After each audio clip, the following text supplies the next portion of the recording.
Welcome back to Night Mine, friends. Thanks for dropping by the office this evening.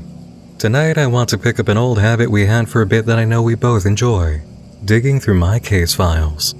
Unsolved, abandoned, forgotten, or otherwise incomplete projects. They're fascinating and fun to go through, aren't they? Especially this lead piece I have here to get us back on track. Tell me how this sounds to you, okay? A series that started in August of 2016, ran for 26 uploads, has definite Slenderverse influence, but doesn't go anywhere near existing monsters or characters. Totally original plot line as far as characters are concerned. Do I have your curiosity? Let's get into it then. And because of the nature of this project, I'm going to give it an autopsy treatment as we go along. I want to talk about the decisions that were made and what went into this.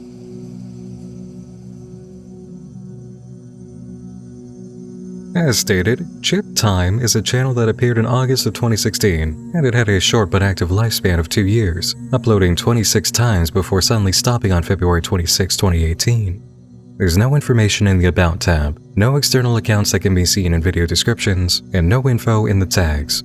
Everything that's right here is what we have to work with. The first upload is titled My Discovery, and the video description simply says, "My friend is missing." During the last few months, I'd been talking to a guy back and forth I met online for a project idea we came up with, and we'd been discussing plans for quite a while and finally decided to meet up. Alright, let's in here a couple seconds, guys, when we get the full effect here.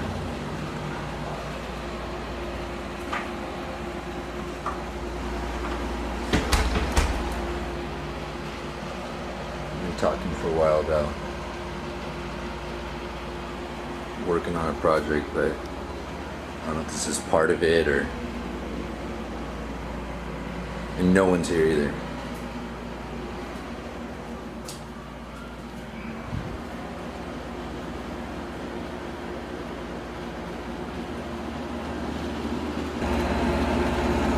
Oh, these are here.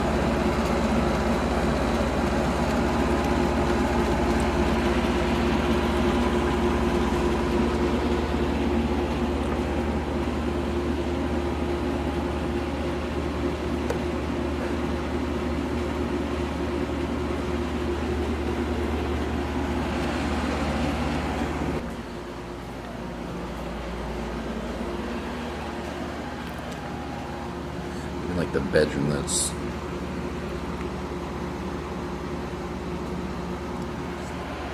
really don't know what's going on with that.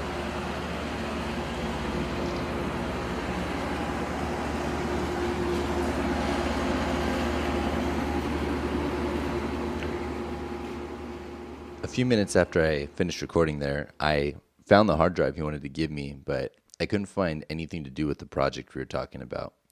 And the hard drive was almost completely filled with really long video files of him and sometimes his girlfriend just doing really mundane things. There's some like eating, and they're like watching movies, and there's some of them just fast asleep. And the whole situation gave me a really dark and sinking feeling. And so out of curiosity, I checked some of the earlier footage, and I found about a handful of really kind of disturbing things that I really can't keep to myself anymore. Alright, so let's talk about this, because I have some thoughts, and I'm sure you do too. The initial premise, the very first statement out of this character's mouth, it works. During the last few months, he's been talking to somebody he met online about a project idea. They decided to meet up. That gives this character a reason to be here. That is good. What happens next is where we immediately hit some trouble. Alright, let's in here a couple seconds, guys, when we get the full effect here. He was in there a couple of seconds ago, and now he's going back in with his camera on. Because the apartment door is unlocked, the place has been ransacked, and the occupants are missing. So the first idea, the first instinct you have in this situation is to film it and go deeper inside. Not calling the police, not filming from the doorway, not trying to call the guy that you're visiting. Instead, you let yourself right in and film the whole scene. Unfiction projects by nature need to have a launching off point that can be reasonably believed. The golden rule is, this is not a game, right? And by that rule, you need to operate within the realm of common sense and logic for whatever characters are involved. You can have some really dumb characters or those who do not care for rules or doing things the right way, but if they act that way, we've got to believe it. You need to be able to defend a character's actions. Nothing about this setup works for laying out the foundation of belief or can be defended, especially the end result of the intrusion. A few minutes after I finished recording there, I found the hard drive he wanted to give me, but I couldn't find anything to do with the project we were talking about. So you show up to this guy's apartment, this guy you've only talked to online. Find the doors unlocked, the place is trashed, nobody's here, and not only do you fail to call the police and instead go inside to film everything, when you discover no bodies or ransom notes, you carry on with what you came for, digging around in a potential crime scene until you find the stranger's hard drive, which you then steal from the crime scene. And now you are posting the videos on that hard drive to YouTube, again making no mention of talking to authorities. And on top of all that, you make no attempt to hide your own voice or identity, which leads us to believe the character doesn't even understand what he's just done is wrong. Here's the deal. Everyone who starts a project needs to establish the how it's found question, either from the character angle or the audience angle, and sometimes both. That can be tough depending on the story that you want to tell. You know you need to get this hard drive into the hands of this outsider character. That is the problem. Your solution, however, is directly tied into how believable the event is going to be, and that means the character needs to take realistic steps. If he can't do anything realistic, ask yourself if there was a different way the hard drive or its contents made it to him. Maybe there was something the guy from the apartment Simon did instead to deliver the videos. Maybe he had a plan to distribute it to this friend from online in case anything happened to him. A character connection was set up between the narrator and Simon. Good. A reason existed for the narrator to go visit Simon and make the discovery. Good. The narrator defied all forms of common sense, practical reasoning, and self-preservation legally and physically, intruding on a ransacked apartment, filming it, and stealing the hard drive with the videos. Bad. This is very much not how you start your web series. On a grading system, I have to give this a D. You don't fail outright, but this would need workshopping if it were brought up in drafting a plan for a series today. Moving on, we have the bulk of the series ahead of us, the found footage. Upload 2 gets the ball rolling with the title, Possible Break-In.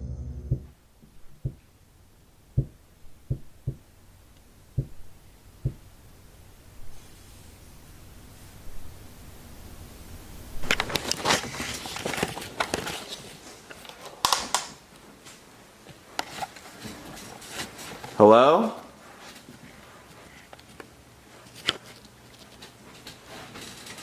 Hello?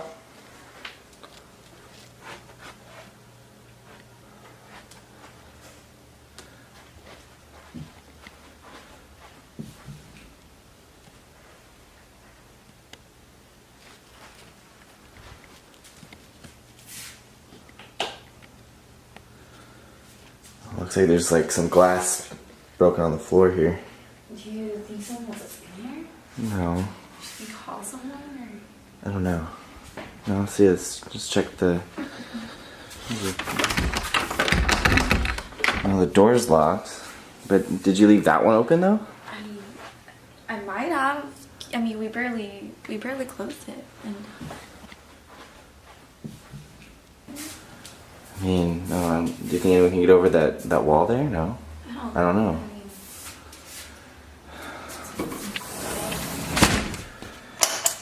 No, we're okay. No, we're good. First up, because I know a lot of you are asking this too, why is the camera on them while they're sleeping? Bear that in mind going forward, since that is the question that needs to be asked most of the time as a project evolves. There are plenty of cases in which the camera question is an inherent mystery that will be answered later on, but so far we're not seeing a reason, and this is weird. If they've had break-ins already, that would explain it in a way, but it does bring up the matter of the camera being focused directly on the bed while they sleep instead of where a burglar might come in. Clearly there was a break-in, since we have the broken glass and the open door. We'll need to see reasons for that later or something develop as a result. Upload 3, Camera Oddities, comes next. Again, we catch the couple sleeping, and sure enough, there is some distortion on the camera. This shot immediately brings to mind the classic Masky invasion upload in Marble Hornets, and we get a bit of that activity here as well.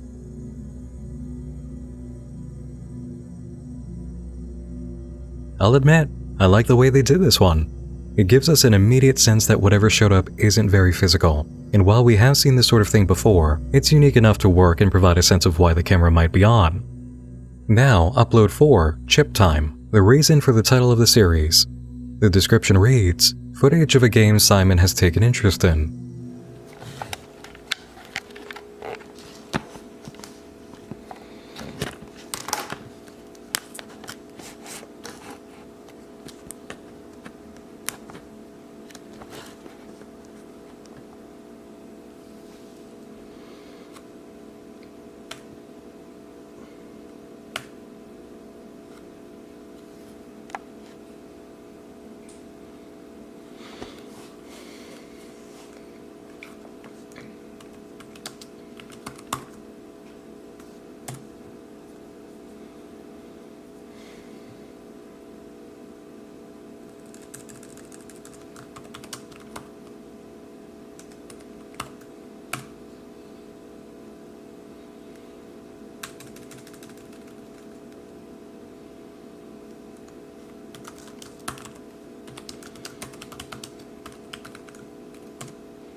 What does that mean?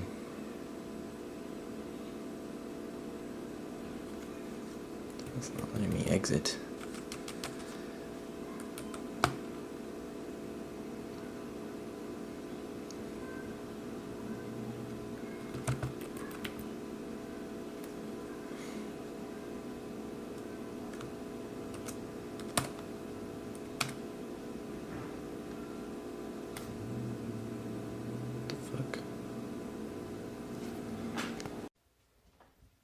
This stood out to me for two reasons. The first was that this is obviously not the first time he's used this. He goes straight to the Ask Chip segment and takes what it says seriously.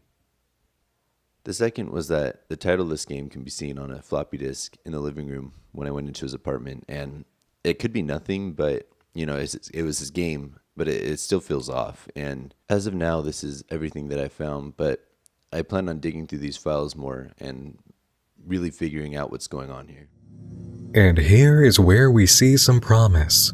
Chip Time is a game, a floppy disk game, which is remarkable to find now and even tougher to get working. What's even more remarkable is how you can tell he really is playing. The keystrokes are right on point, down to the deletion of letters and strokes of the enter key. This thing actually exists. It can be run on a computer. It was created for the camera. Hats off to an effort like that, and credit where credit is due for introducing a different way of doing things. The closest thing in nature to this when Chip Time rolled out was Ben Drowned, and even that was made using existing assets. Chip Time had to be built for the series, and clearly, they built it. I also enjoy the way that this game veers off course. It's not surprising that it seemed to develop a mind of its own, but a sudden request to choose between two strangers, and then Simon making a choice that he wasn't given but is still accepted, that's interesting. That's the sort of event that gets me to follow. Now, we can hardly see at the end that this was a floppy disk or even that it's supposed to be chip time when the narrator shows us, but he would have had a better memory of seeing it in person than we do on his recording. Either way, we've got a point of reference to finally place everything around in the storyline. Chip Time, the seemingly sentient floppy disk game. This component works. Let's see where things go from here.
You know what?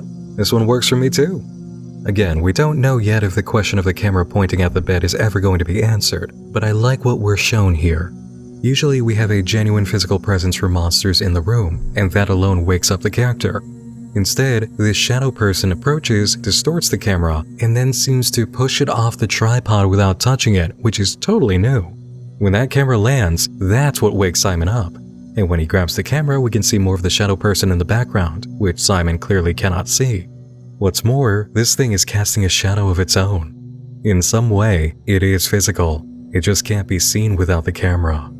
This is the sort of event that tells us things we ought to know without stating it outright, and it presents itself in a way that hasn't quite been done before. Let's keep going. What is this? What's what? What is that? No, look at this. Looks like we found something again. Really? Yeah. There, do you see it? Oh my gosh, yeah. You know, we could totally show this to Dr. Fisher. See Yeah, what but what is thinks she? about it. What is she gonna do about it? What can anybody do about it? Yeah, This doesn't just obviously, happen. I This know isn't that. normal. I know that, yeah, But is this not scaring you? it is scaring me, but that's not gonna... Well, then stop saying it's gonna be okay. It's not helping anybody. It's not. I know, and this is scaring me, okay? I've taken the liberty of removing the audio from this moment because there was a lot of loud distortion and none of it was pleasant to listen to. Continuing on. Okay, that's not like... Why are you even pinning this on Yeah, no, me? I know. I'm not Right like now. trying to pin it on you. I didn't mean to yell at you there. I don't know. I just haven't been sleeping lately and just been restless.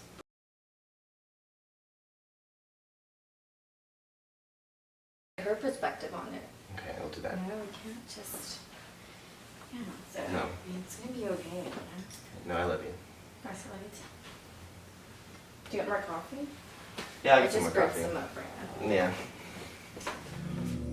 So Simon is taking notice of what's being caught on film, and his girlfriend is aware too.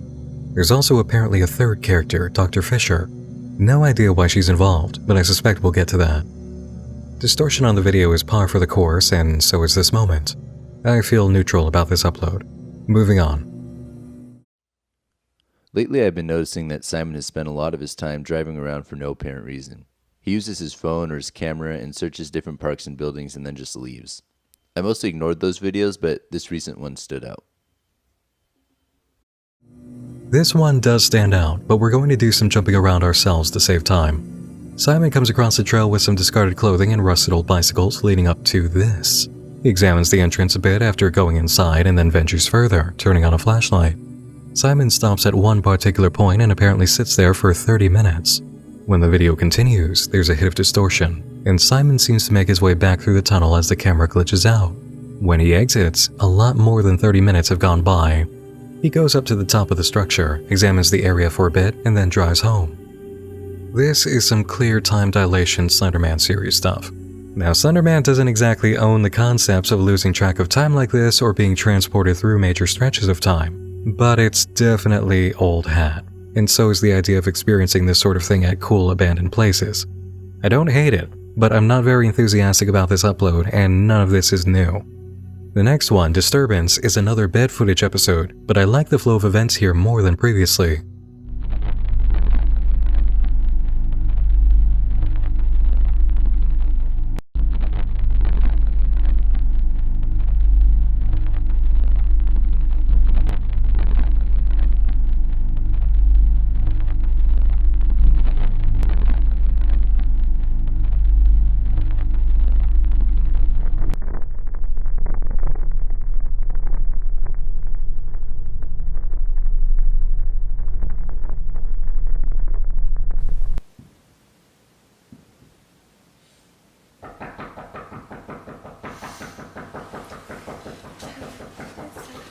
What the? What is that? What time is it? It's about 4 a.m.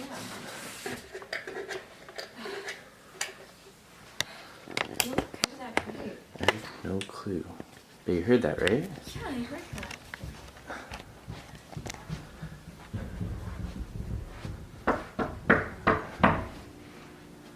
What is it? Turn the light.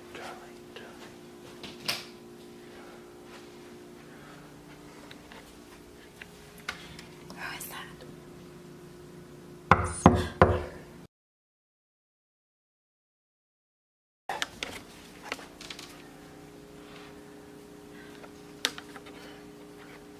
Try getting in with the camera. And I guess Try this. we can try it.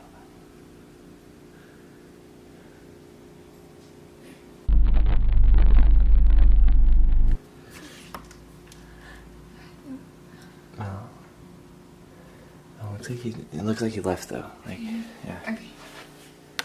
It's Is really that? weird. That's really. Oh, he left. So I don't. That's probably nothing. Maybe it's just some crazy Yeah, guy. it's probably just, he probably just had the wrong gun. Alright. Upload 9 gives us more of what I'm sure we all want. Chip Time, the mysterious floppy disk game.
right? We have some information now. Kind of.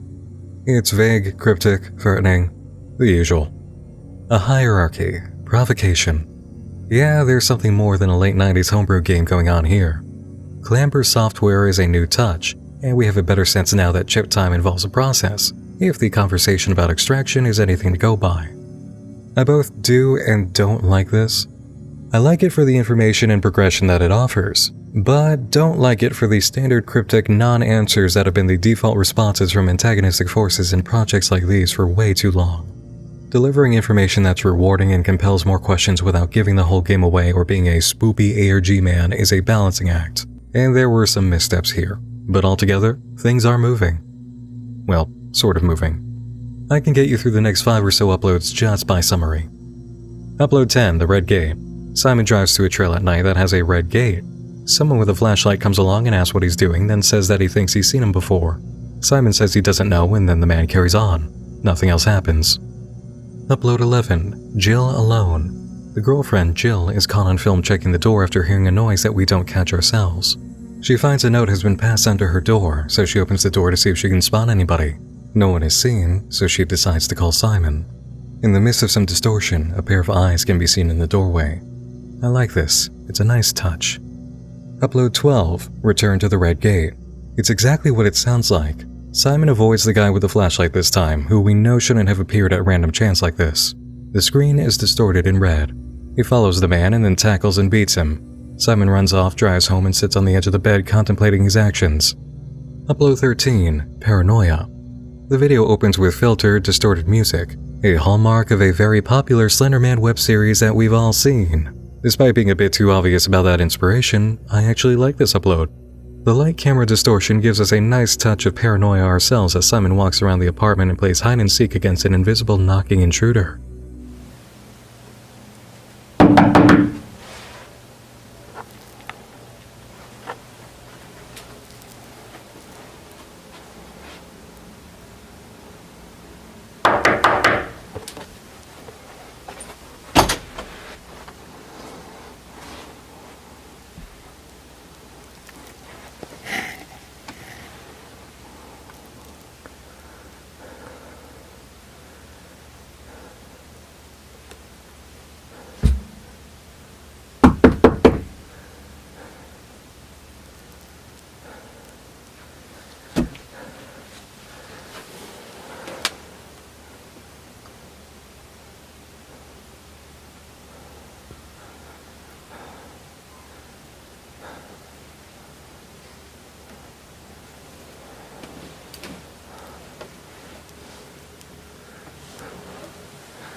This has been happening every single day. It's been happening every single night too. So whenever I'm here, it's just absolutely relentless. We don't have any sense of whether the crazy drawings are Simon's doing or if they're more notes slipped under the door. The way this video looks, it seems as if there's actually a visitor knocking at the door and not just a phantom. It may have been the man outside walking away, and he probably slipped the drawings under the door like we saw happen when Jill was home. Next is the video Descent, upload 14. It's pretty much a collage of shots, some of them distorted, depicting Simon's mental state deteriorating. He spends more time on the computer trying to talk to Chip and go through what he can of Chip time. He also struggles to burn one of the drawings that he was left, choosing to turn on the water and save it at the last second. In upload 15, we actually get a name and a face for the uploader, who explains some things that we've missed out on. Hello, it's been a while since the last time I uploaded. I thought I owed a little bit of an explanation as to what's taken so long, what I have so far before I finish off what's left. My name is Blake. I'm the one that found everything that has been shown so far. First, I thought I should elaborate maybe on what I know I have already. The hard drive that I have contains a lot of empty material over the course of last summer. There's a lot of surveillance style video that no one really could possibly do anything with, but they're all dated and labeled. Everything you've seen so far has been a snippet of something relevant I found in those files that I put together in chronological order. And that would mean that there is a lot missing, a lot of the footage you're not seeing, which makes sense as a lot of it's just very dull. Nothing happens. There's empty rooms for a very, very huge part of it. I do have one more video to show before I'm done with the entire thing, and that will be out tomorrow. After that, I'll have nothing else to show from the dated footage, but there are a few early videos that contain home recordings of Simon and Jill kind of just messing around. There's some moving in, and I'll put those up pretty soon after as well if there's anything worth showing. All of these videos seem to predate anything that we've seen so far though. Early on, I had posted 2 emails that I'd gotten, and there was one followed by another, I believe about a month later. I have continued to get those almost on a monthly basis, and they started getting very personal, very revealing of my personal life. I don't know who it is that's sending it, but I thought it would be best if I had stopped showing them at all. And for clarity's sake, I've taken down the first 2 emails as well. And this will not change. These will never be up. It was a mistake to put them up in the first place. I'd recently been contacted by a guy who says he owns Chip Time, and he said that the game plays just how it normally does, but when it gets to the Ask Chip section, it freezes on the error message, and he can't get past it, can't talk to it, can't do anything. So if anyone owns the game, please contact me as soon as possible. Lastly, I'm just going to say my opinion on all of this. Obviously, I'm concerned, and I do think that there is an actual lack of pursuing what's going on here. From what I can tell, neither Simon or Jill have been seen. I have visited their apartment since, and it does seem like no one else has moved in. Whether or not they're paying for it or whether or not they're still living there and I just haven't seen it, I don't know what's going on there. But I haven't entered the place again. If need be, I would have no problem going back in to seeing if there's something else I could find. But as of now, it looks like nothing has been changed. Hopefully we'll get some answers soon. I'll be posting a video tomorrow, and that's about it. Comment with any questions you might have. I'll be happy to answer them. So this is telling. Blake, the uploader, has been receiving emails and posting videos that were attached to them, which he has deemed a mistake. Those videos are now gone, but they appear to have been some very to-the-arc-style cryptic antagonist messages. He's also heard from somebody who owns a copy of Chip Time, somehow, who reports an error message when he tries talking to Chip. And finally, it's April now, but Blake reports that he's been back to the apartment since his visit in August of the year prior, and nothing changed. Considering this is an apartment we're talking about and not a house, that isn't even remotely possible. Let's go back to the quick shot approach, upload by upload. We'll slow down if anything cool happens. Upload 16, Descent Part 2. Simon continues losing it, now in lovely black and white. Lots of footage of playing chip time. At the end, we can see a figure haunting him in the background, which is a very nice touch. Upload 17, their discovery. This is the very first video that Simon took. There are moments of sudden audio cuts as he films, and he's only got the camera on because he wants to capture the moment of he and Jill moving in together. Now, at last, we have a clear stated reason for the camera to be on. Besides the audio cuts, nothing is abnormal except for the moment he finds chip time in the bathroom closet. Upload 18, Simon's first recorded moment playing chip time. Again, credit where credit is very much due. This is a full software attempt with actual minigames inside. I really have to praise going to that kind of effort. At the end, as Simon talks to Chip for the first time, we get a discussion of the information that goes into file saves and a talk about hierarchy. Upload 19, Visitor. A clip of what seems to be an apartment intruder who heads outside to spy on Simon and Jill, making their way back from a walk. A hit of red distortion at the end. Upload 20, Patio. A distorted conversation between Simon and Jill, with subtitles showing up from Chip. Context of the conversation is that Simon is standing in the dark, seemingly talking to himself. Upload 21, House Call. That doctor mentioned all the way back in the first few uploads is heard sitting down with Simon and Jill, who discuss the disturbances in the new apartment in very vague terms. She says they should keep themselves on camera as much as possible, because reviewing could help them understand their own behavior. Anything recorded should be dated and labeled for review when they have sessions. Now, I guess that helps answer the camera question, but the final verdict is in your hands. Do you believe it? Is this setup enough justification for you as a viewer to buy it? I'll tell you what I don't buy. The start of Upload 22, which was posted in October of 2017, a full 14 months after the first video, during which the apartment was found ransacked. In over a year, nothing about the place changed. Nothing is different. It's ridiculous, but what can you do? Blake looks at some drawings, examines some spots that he hadn't before, and ends up finding Jill's phone, so now we'll have footage from that. 14 months and nothing moved, not even a cell phone. Okay. Upload 23. Jill catches Simon playing chip time after they'd apparently talked about how he needed to stop obsessing over a floppy disk. He promises to get rid of it. Upload 24. This is obviously taken from a regular camera, not a cell phone, but looking at the video description, Blake pretends this is recorded on the cell phone he found and then makes an excuse for why Jill has an extra cell phone in the video. She ends up checking up on Simon, who is on chip time again. He attacks her in a cut to black sequence and she warns him away using a knife. Simon just smiles and goes back to playing chip time. Jill leaves. Upload 25, Voice Memos. There's a monologue from Simon on Jill's phone. He talks about the sensation of finding another world and feeling another person next to him. He's tried to catch it on camera, only to fail. The problems have gotten worse since Jill left, and now the presence is making noise. The only thing that helps is talking to Chip, who always answers when Simon needs him most. Blake doesn't pretend to have a clue how this ended up on Jill's phone or where the video portion came from in the description. And finally, Upload 26, Jill comes back. She returns to find a load of the drawings that have appeared over time and then discovers Simon in their room. He puts down his camera and attacks her, the footage cuts, and that is where the story ends.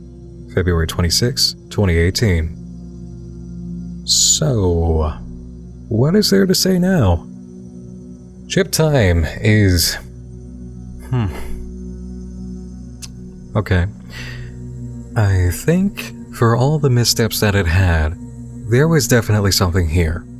What we're looking at is a case file for something that I brought up before. It's not your idea, it's the execution that matters.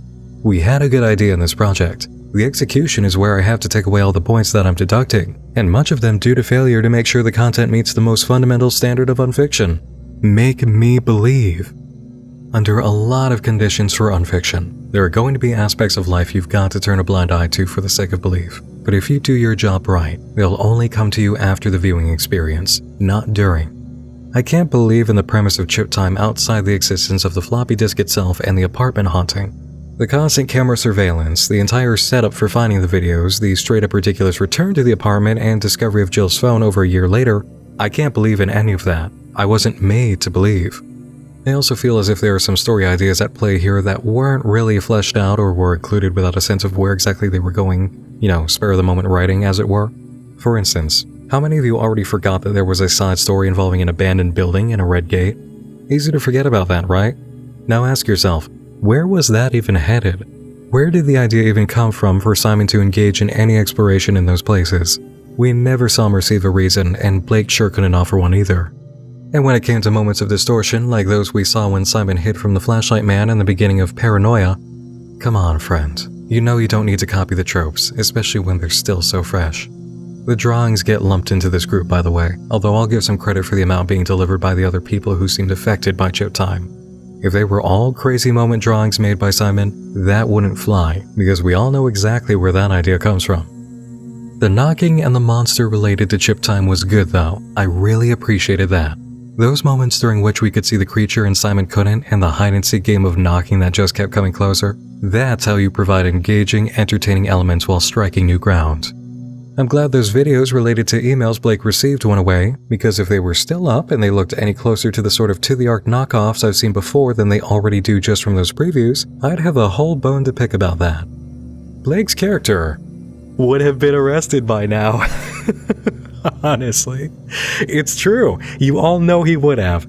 I'm sorry, but that entire setup from the beginning needed to be thought out so much better, and especially the whole 14 months later apartment return. There is no chance that would have happened. There's not a snowball's chance in hell he would have been able to go back to that apartment over a year later. Suspension of disbelief can be taken far, but not here. I'm sorry. Chip time itself is what works best. This game is immediately intriguing, and the premise of its discovery is innocent and believable. I'm not a fan of the very obvious printed out and pasted on label for the floppy, but that's just me. In a world of creepypasta twists of old beloved video games, it is really refreshing to see somebody walk into the scene and say, hey, what if it was an old homebrew floppy disk game? Something original and innocent, a format that we haven't seen explored. That's the spirit I can always get behind, and it draws me into a premise immediately. I like Chip, even if he does have cryptic spooky man disease every once in a while. Look, here's a news flash for everybody who wants to write a story about a dark or paranormal cult. There is no cult in the entire world that's going to present itself as a threatening mystery man if it wants you to join.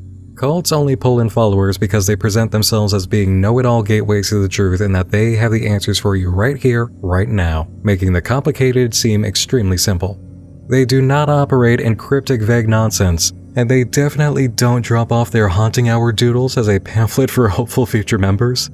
A cult does not want to scare you off or mystify you, and they won't present themselves as wicked or weird because they always think they're the only ones who are not evil. They want to convince you, pull you in, and indoctrinate you immediately, not drive you off. They'll never act in ways that are going to scare you unless that's their intention. And if it is, they need to reconsider their recruitment plans.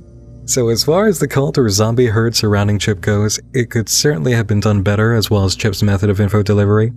As for Chip time itself, that was quite an effort and it's worthy of applause.